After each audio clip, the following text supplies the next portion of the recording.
Good morning बच्चों। कल हमने आपको लेसन 13 पढ़ाया। लेसन 13 शब्द भंडार है। शब्द भंडार में कई टॉपिक उसमें हैं, जिसमें से हाफ क्वार्टरली और हाफ ईयरली में सारे हो चुके हैं। बस एक श्रुति सम भिन्नार्थक हमारा बाकी रह गया था, जो हमने एनुअल के लिए आपके लिए रखा था। वो श्रुति सम भिन्नार्थक लेसन कल हमने आपको पढ़ाया है। उसका पीडीएफ भी आपको दे दिया। उसको आप लोग अपने क्लास वर्क की कॉपी में कंप्लीट कर लीजिए। और उसके बाद से आपको होमवर्क भी हम दिए थे, उसको लिखने के लिए और याद करने के लिए। तो अब आज हम लेसन 15 पढ़ेंगे। लेसन 14 हमारा हो चुका है, पिछले एग्जाम में हमने इसको कंप्लीट करा दिया था। इस बार आपका लोकोक्ति, मुहावरे और लोकोक्तियां पाठ है। जैसा कि आप बोर्ड पर भी देख रहे हैं, हमने लिख रखा है मुहावरे और लोकोक्तियां, लेकिन इसमें से मुहावरे भी हमारे पिछले एग्जाम में आ चुके हैं, तो इसलिए हमने लोकोक्तियां एनुअल के लिए रखा है। और इसके लिए हमने इसको अंडरलाइन करके आपको समझाने का प्रयास किया है कि हमें सिर्फ एनुअल में लोकोक्तियां पढ़ना है, मुहावरे नहीं पढ़ना है। मुहावरे हमारे आ चुके हैं, इसलिए इसको हम लोग नहीं पढ़ेंगे और एनुअल में केवल लोकोक्तियां हमको पढ़ना है। तो आइए पेज लेसन 15 पेज नंबर 74 यहाँ से हम लोग स्टार्ट करते हैं। लोकोक्तियां, पहले हमको ये जानना है, पहले ऊपर में दिया गया है, बंदर क्या जाने अदरक का स्वाद, उल्टा चोर कोतवाल को डांटे। अब कहा जा रहा है कि दोनों वाक्य अपना सामान्य अर्थ न देकर के एक विशेष अर्थ को व्यक्त कर रहे हैं। मूर्ख को गुणों की पहचान नहीं होती है। पहले वाले जो लाइन यानी बंदर क्या जाने अदरक का स्वाद, इसका अर्थ होता है कि मूर्ख को गुणों की पहचान नहीं होती है। दूसरा है उल्टा चोर कोतवाल को डांटे। इसका मतलब है कि दोषी होने पर भी धौंस जमाना, यानी कोई व्यक्ति ऐसे भी होते हैं जो गलतियां तो करते ही हैं, लेकिन साथ में रौब भी जमाते हैं, धौंस जमाते हैं और बढ़ चढ़ करके बोलते हैं। तो ऐसे लोगों के लिए ये वाक्य सही है। अतः ऐसे वाक्यों को लोकोक्तियां या कहावत कहा जाता है। लोकोक्तियां जो होती हैं एक स्वतंत्र वाक्य के रूप में भाषा में प्रयुक्त होती हैं। इनका प्रयोग किसी कथन की पूर्ति में उदाहरण के रूप में किया जाता है। इनके प्रयोग से भाषा सुंदर, रोचक और प्रभावशाली हो जाती है। लोकोक्ति का अर्थ है संसार में प्रचलित उक्ति, अर्थात लोगों में प्रचलित अनुभव द्वारा प्राप्त उक्ति। कहने का मतलब ये है कि ये जो लोकोक्तियां होती हैं वो मुहावरों से थोड़ा अलग होती है। ये भी अपना विशेष प्रभाव वाक्य में डालती हैं, लेकिन इनसे वाक्य को पूरा किया जाता है। मुहावरों से वाक्य बनाया जाएगा, लेकिन इन लोकोक्तियों का प्रयोग जो होता है वाक्य को पूरा करने के लिए किया जाता है। ये अपने आप में विशेष होती हैं। ये हमारे आम बोलचाल के जीवन में जो प्रयोग में बातें कहावतें आती हैं, वही लोकोक्तियों के नाम से जानी जाती हैं। अब आइए हम लोग इसको रीडिंग करते हैं। पहला है अकेला चना भाड़ नहीं फोड़ सकता। अकेला चना भाड़ नहीं फोड़ सकता, इसका अर्थ होता है कि अकेला व्यक्ति कुछ नहीं कर सकता। कुछ कार्य ऐसे भी होते हैं जो सामूहिक रूप से किए जाते हैं, किसी एक के करने से वो काम नहीं होता है। तो उसी के लिए कहा जा रहा है कि अकेला आदमी कुछ नहीं कर सकता है। वाक्य इसका बनाया गया है कि सारे विद्यालय की जिम्मेदारी प्रधानाचार्य पर डालना अनुचित है। अकेला चना भाड़ कैसे फोड़ेगा। दूसरा है अपनी ढपली अपना राग, भिन्न भिन्न मत होना। यानी अपनी ढपली अपना राग, यानी जो बोलेगा वो अपना ही बोलेगा।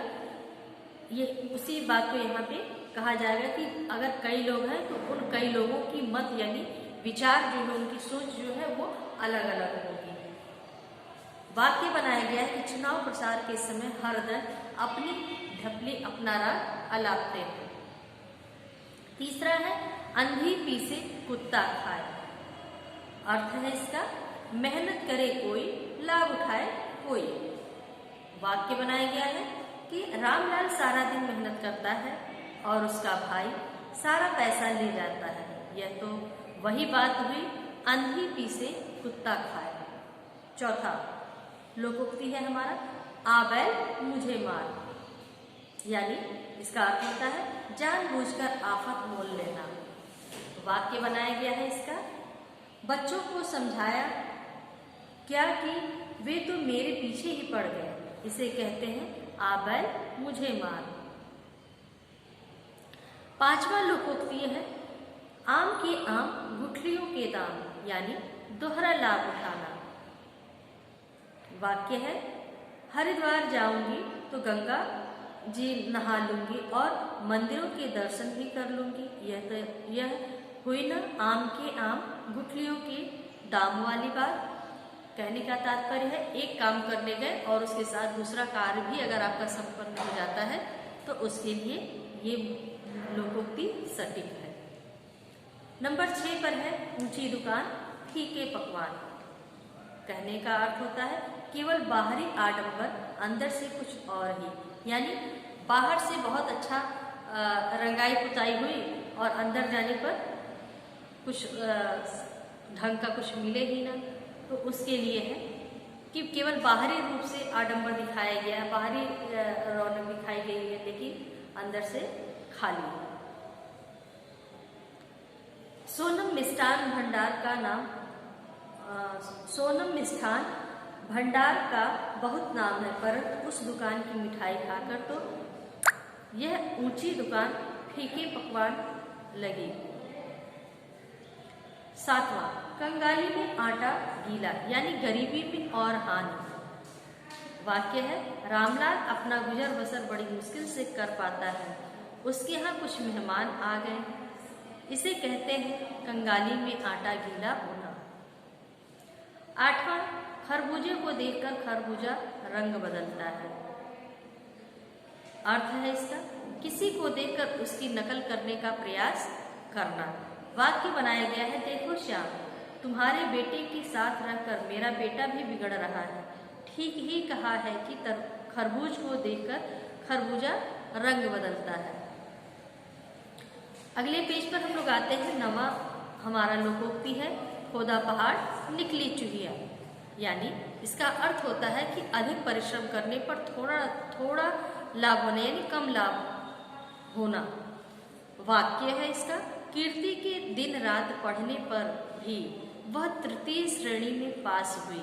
यह तो वही बात हुई कि खोदा पहाड़ निकली चूहिया।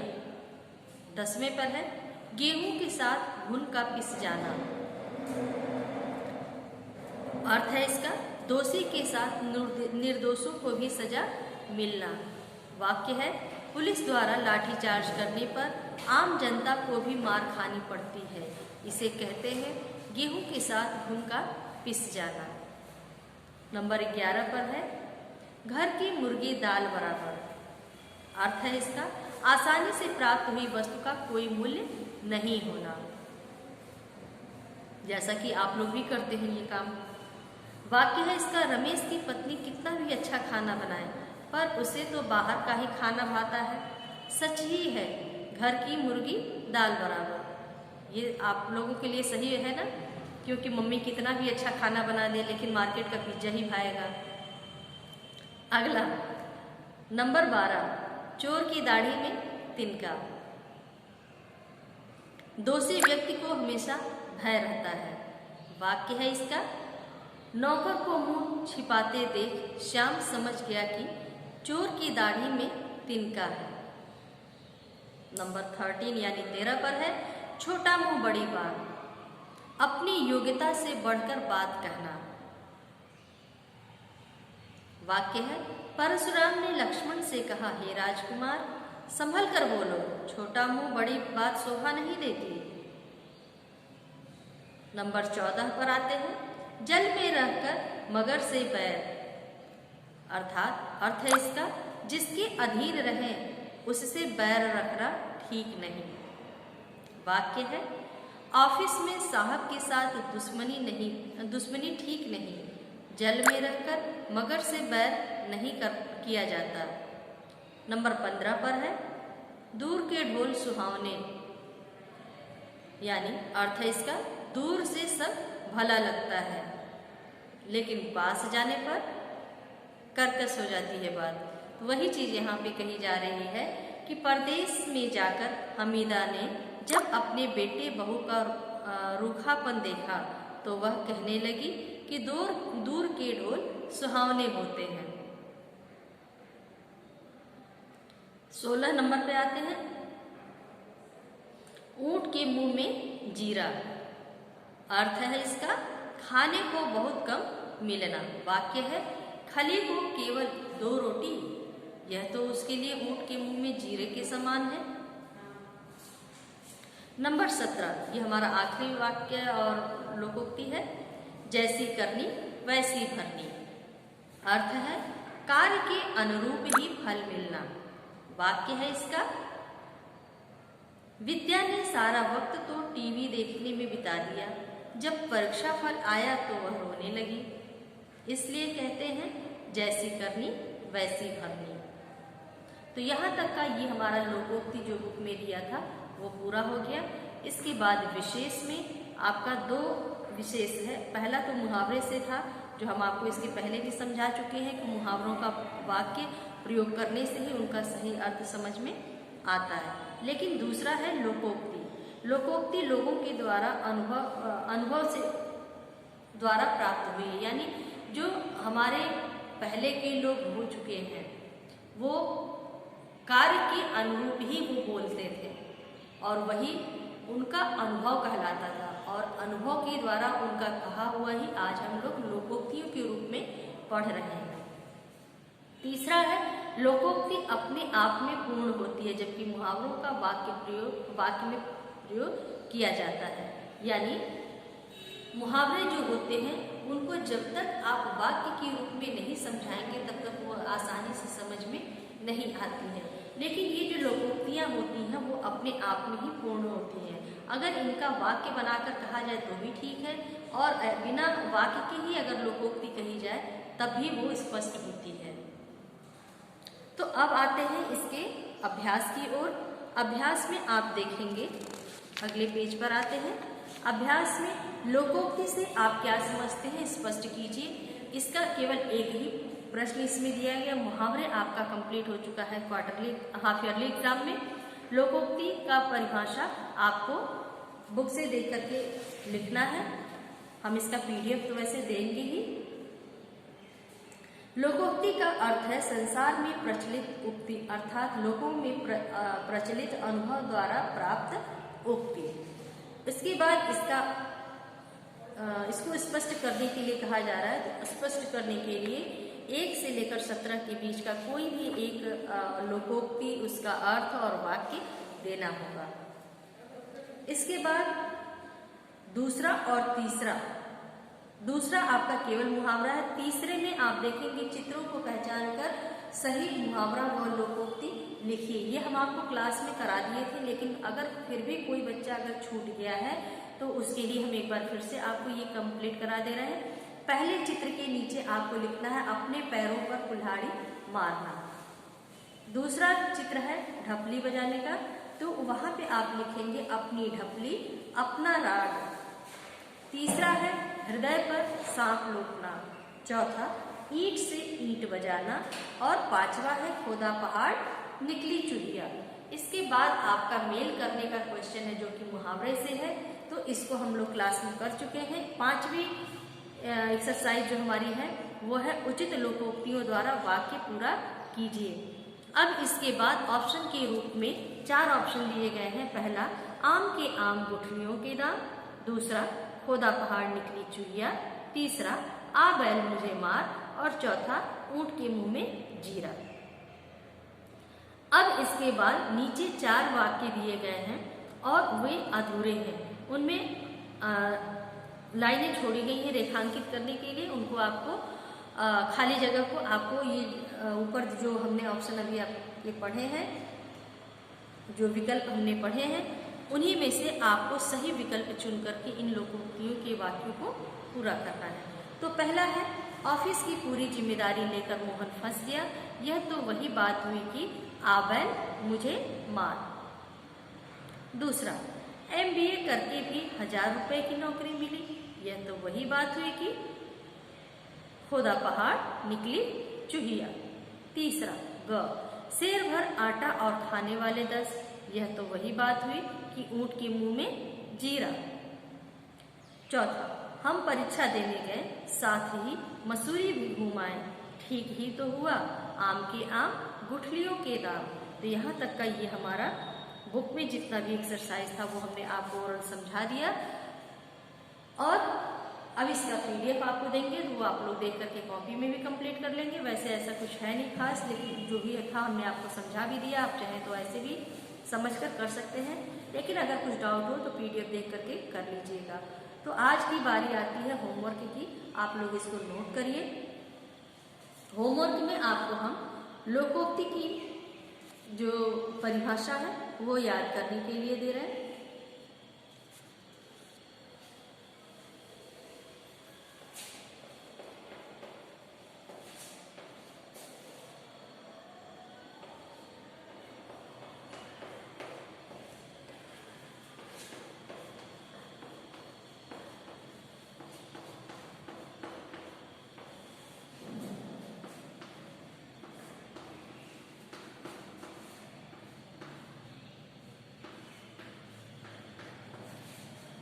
लोकोक्ति की परिभाषा को याद कीजिए। ये आज का आपका ये होमवर्क है, इसको आप लोग नोट कर लीजिए। ऊपर में हम गृह कार्य नहीं डाले हैं, वरना आप लोग कहेंगे कि क्लियर नहीं हुआ, कि गृह कार्य भी डाल देना है।